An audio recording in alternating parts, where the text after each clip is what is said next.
Good morning, everyone. This is Father Nate, missionary priest in Italy, and thanks for joining us today, January 8th, on No Greater Delight, our podcast on Marian Feast and Marian Meditations. Well, today we have a great number of feasts throughout the world. So let's start with Madonna del Principio in Adelphi, Bari, Apulia in Italy. Today we recall that the painting was solemnly crowned on this day in 1891. So what is exactly this image of Madonna del Principio, which would be like something from Our Lady of the Beginning? Well, it's a painting from the 16th century, which has Our Lady like on her knees praying, the child Jesus nude on the ground, Saint Joseph, the donkey, and the ass. There they are, right next to each other. It's a very old chapel, but there's a great devotion to it. And part of this reason is because there are many miracles attributed to her intercession, right? In particular, there's one miracle from 1656. It was the morning of August 16th when Our Lady appeared to cry, right? And so the faithful didn't really understand why that was. What was the point? But in the evening, there was a serious fire which was about to destroy all of the grain that they had amassed in their granary, when suddenly there was a huge, like just a downpour from heaven, although it was very calm and peaceful, and it just put out the flames. And so the population then realized why Our Lady had been crying, and they ran to the chapel to thank her, right? And from then on, there's always been a great devotion to Madonna del Principio. Now we'll jump over to Acámbaro in Guanajuato, Mexico, where they celebrate the coronation of the Santísima Virgen del Refugio, Our Lady of the Refuge. She was crowned in 1946. Likewise, the Church of Our Lady of Sorrows in Chicago, Illinois, they started a novena in 1937 for this, and they celebrate in 1957 the solemn coronation of Our Lady and also the designation of that church as a basilica. Likewise, in Naples, Italy, they celebrate Our Lady of the Commencement, a chapel that was begun by St. Helen and finally dedicated by Pope Sylvester I in what year? 320. And last but not least, heading back to the United States, which is fairly uncommon, but nonetheless, we have Our Lady of Prompt Succor in New Orleans, Louisiana.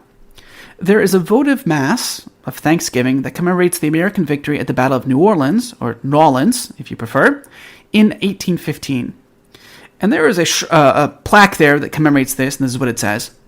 On January 7th, 1815, the eve of the Battle of New Orleans, Ursulines and townsfolk prayed for victory before the Virgin statue, now in this national shrine of Our Lady of Prompt Succor. Ever after, first at St. Louis Cathedral, and since 1851 in the Ursulines Chapel, Mass of Thanksgiving has been sung on January 8th, fulfilling Mother Marie-Olivier de Vessin's vow.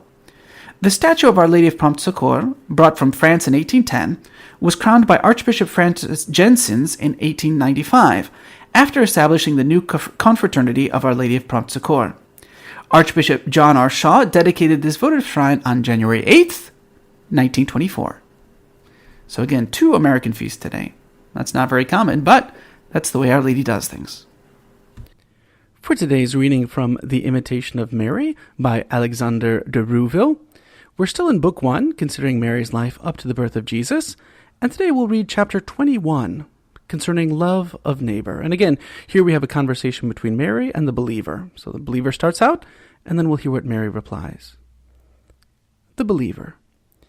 Not without good reason, most fervent Virgin, did you leave the solitude of Nazareth and come before the eyes of men.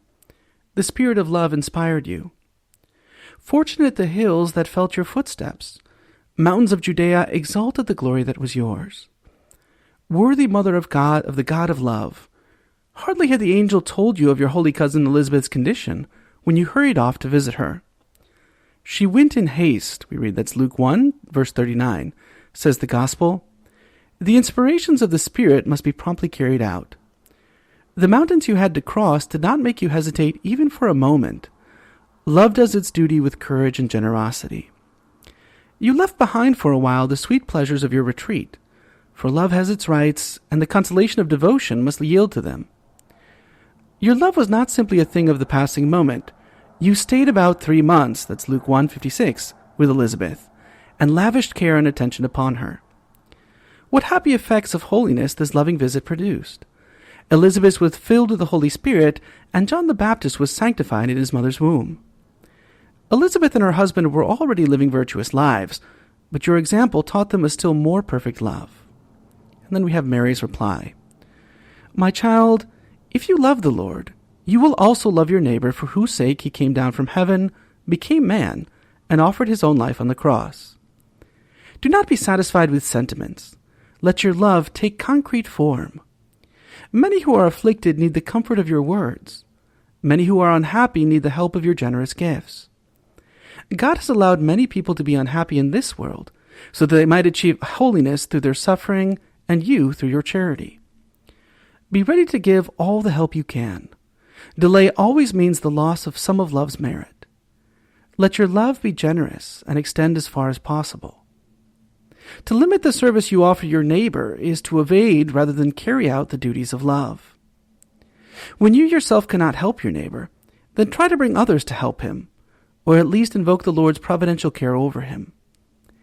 See in your neighbor not a mere man, but God himself. Then, no matter who asks your help, you will refuse him nothing, because you do not want to refuse it to the Lord. If you do good to men, because they deserve it and are good men, you will do it but rarely.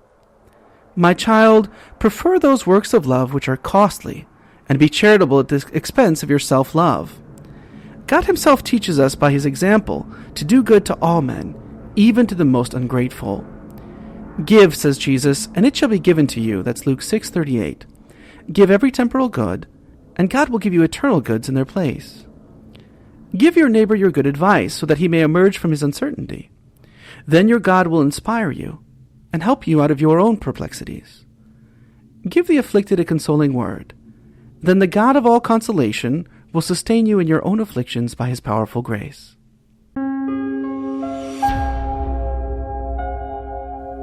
Thank you for listening, and we hope you enjoyed our Marian podcast. As St. John Paul II teaches us, from Mary we learn to love Christ, her Son, the Son of God. Through her intercession, may we grow ever closer to him. We encourage you to share this with a loved one or friend and help spread our devotion to Mary. Thank you, and God bless.